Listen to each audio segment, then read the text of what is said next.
everybody, Pastor Randy. Got another random thought. I was reading an article just this morning as I was kind of preparing my day and thinking about some things, and the word trend seems to keep rolling around.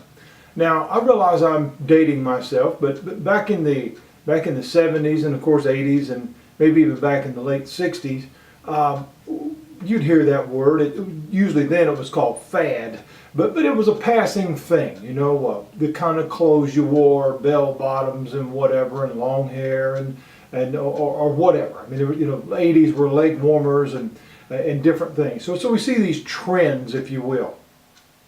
That word today, though, is very bothersome. We see these things where kids in particular are getting hurt. The newest trend I read about this morning was, now this seems odd and this seems hard to believe, but covering yourself, dousing yourself, if you will, with rubbing alcohol and setting it on fire.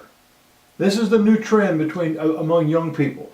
A young 13-year-old girl in the hospital right now, 90% or whatever it was of her body burned, going to be, multiple horrible surgeries to try to be repaired. Friends, and they said that she got this watching something on the internet. That's the new trend among young people, is to test things, to see how far you can go or what you can do. If you've got a young person in your life, be it a son, a daughter, granddaughter, niece, nephew, be careful about what they're doing, what they're watching, and who they're around.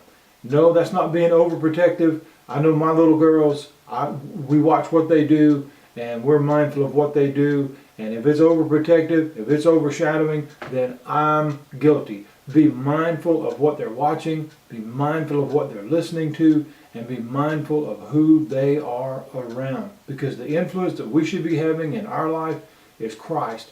And if the things that we're doing is not improving our life and not making our life better and not showing a better example, then it doesn't need to be there.